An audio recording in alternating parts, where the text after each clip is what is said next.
Seja bem-vindo, eu sou Mário Sobral e o Jornal Segurito já está no ar. E hoje vamos falar sobre a avaliação dos pós-trabalho no PPRA. Na verdade, a planilha de avaliação. No programa anterior, eu apresentei para vocês uma planilha de reconhecimentos dos riscos. E hoje, prometi fazer um vídeo sobre a avaliação. Então, bora lá. Lá em cima eu tenho o logotipo da empresa e PPRA avaliação de pós-trabalho. Até aí tudo bem. Você pode inserir mais coisas se quiser. Logo embaixo, o nome do avaliador, quem avaliou esse posto de trabalho, o departamento e o posto de trabalho, o nome do posto. Ao lado eu tenho a data com que foi feita essa análise e o número de colaboradores daquele posto. Okay? Do posto, se for do mesmo grupo homogêneo. Aí, na primeira coluna eu tenho assim, identificação, mapa de risco, PPRA. Por que tem essa coluna? Porque eu gosto de relacionar os riscos do PPRA com o mapa de risco.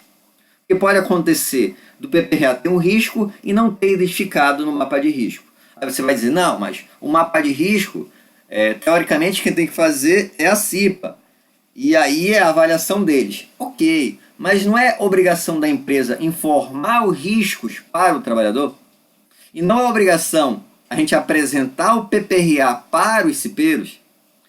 Então não é possível entender que vai ter um perigo existente no PPRA que não esteja presente no mapa de risco. Ok? Então eu gosto de relacionar até para ficar comparando depois. Então aqui, ó, na primeira coluna tem lá verde para ruído, vermelho para um determinado produto químico, que seria o perigo. Tá. Na segunda coluna tem o dano. Então, ruído, aí dano, perda auditiva. Lógico, se você quiser detalhar isso, não tem problema nenhum. Na linha de baixo, ácido acrílico, irritação dos olhos e pele. Então também está mais genérico. Mas se você quiser fazer um detalhamento, sem problema nenhum. E a fonte geradora desse perigo. Então o ruído, esse ruído dessa empresa, era de bicos de ar comprimido. O ácido acrílico era decorrente de um equipamento específico, TRC. Ok. Depois eu vou para a avaliação quantitativa propriamente dita. O resultado para a avaliação de ruído deu 86,4 de nível equivalente para 8 horas. Com limitolerância de 85 dBA, e a legislação aplicável foi conforme a NR15. Ok. Embaixo eu tenho ácido acrílico. O resultado da avaliação quantitativa foi 1 ppm. O limitolerância foi 2 ppm. Só que aí eu utilizei a CGH. Porque lá na NR9 diz, quando não tiver o agente na NR15, devo utilizar os parâmetros da CGH. Então usa a CGH. Isso eu acho que quase todo mundo faz. O que nem todo mundo faz e que é importante é uma avaliação de significância, de criticidade. E aí pensamos aqui, ó, o primeiro item, aí, a primeira coluna de significância tem assim, severidade. E essa severidade, eu vou fazer a mais simples possível aqui, mas tem diversas tabelas com critérios diferentes. Vamos considerar de 1 a 3. 1, não tem gravidade nenhuma. 2, já é uma gravidade média. 3, tem uma alta gravidade. Vamos entender isso, por exemplo, por um produto químico que tenha limite de tolerância. Digamos que a limite de tolerância, um exemplo aqui do ácido acrílico é 2 ppm. Então, até vi já um errinho aqui no meu critério, mas eu já vou explicar ele. Bora pegar o ácido acrílico aqui que eu coloquei 1 ppm, não pode ser considerado. E o limite de tolerância é 2 ppm. Acima de 2 ppm, a gente vai considerar crítico. Concorda comigo que é severo, há uma gravidade, está acima do limite de tolerância? Entre o limite de tolerância e o nível de ação, eu posso considerar médio. Tá? Pode ser um problema ou não. Então, acima do limite de tolerância, eu consideraria 3 pontos. Entre o nível de ação e o limite de tolerância, eu consideraria 2 pontos. E abaixo do nível de ação, eu consideraria 1 ponto. Como está ali no limite, eu estou considerando 1, mas na verdade o ideal, deixa eu até aumentar aqui, eu vou colocar como se fosse 1.1, porque aí não estou considerando, então vou colocar 0.9, porque estaria abaixo do nível de ação. Se está abaixo do nível de ação, seria aqui, ó, severidade. A severidade seria baixa, ok? Então seria 1. Então 1, uma gravidade baixa, abaixo do nível de ação. 2, entre o nível de ação e o limite de tolerância. 3, acima do limite de tolerância. Aí você vai dizer, ah, professor, mas eu conheço outros critérios. Você pode adotar o critério que você quiser. Eu já vi empresas utilizar de 1 a 10, de 1 a 5, vários itens. Eu estou considerando aqui só severidade, probabilidade e controle existente. Mas você pode definir vários critérios. Pois bem, então aqui eu considerei o ruído como está acima do limite de tolerância 3, a severidade, e o ácido acrílico como está abaixo do nível de ação 1, ok? Mas qual a probabilidade disso ser um problema? E aí, para a probabilidade, você vai considerar o próprio histórico da empresa, estudos sobre o assunto e tudo mais.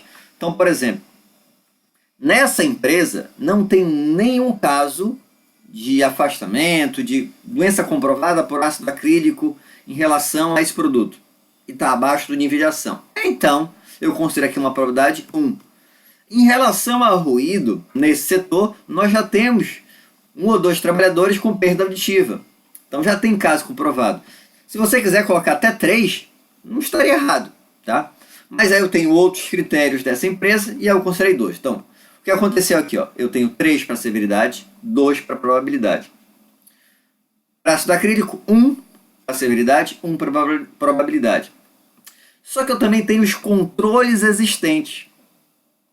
Então, o que tem de controle nesta empresa? Lembra que nós já fizemos na planilha anterior, quem não viu a planilha anterior, vê o vídeo anterior, eu lá coloquei todos os EPIs e EPCs existentes, treinamentos e tudo mais. Então, eu já sei o que tem de controle em relação a cada risco.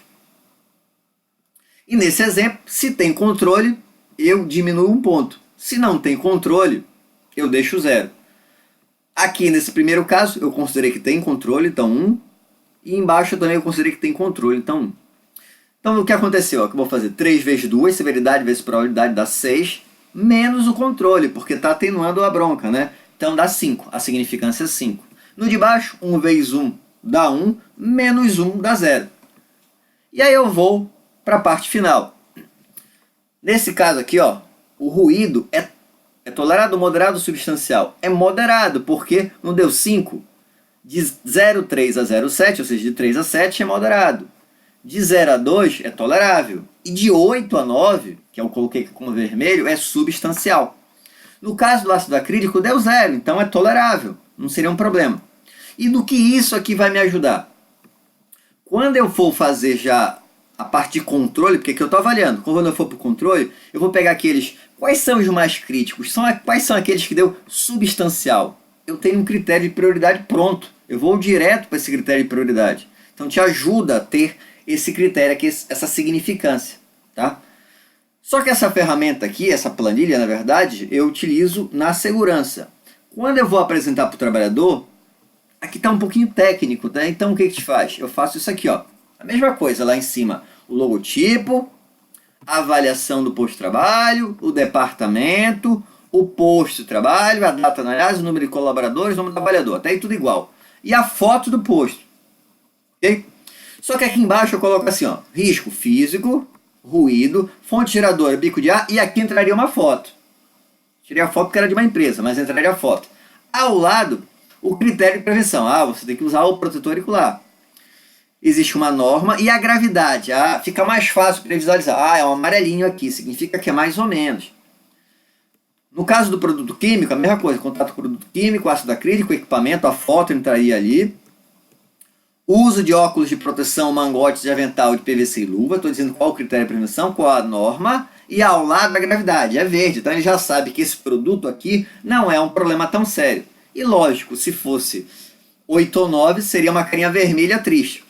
Então esses critérios aqui ficam mais fáceis para o trabalhador entender e eu colocar em cada setor, ele tem uma noção. Lógico, ele vai ter um treinamento para entender melhor esta planilha. Espero que tenham gostado. Se gostaram, já sabe, né? Curte, compartilha. E quer receber esse material? Coloca aí embaixo o teu e-mail. Aí eu mando para ti sem problema nenhum. Ah, e não esquece de curtir. Quanto mais gente curte e compartilha esse vídeo, mais gente tem informações sobre saúde, segurança e trabalho. Um abraço e até o próximo programa.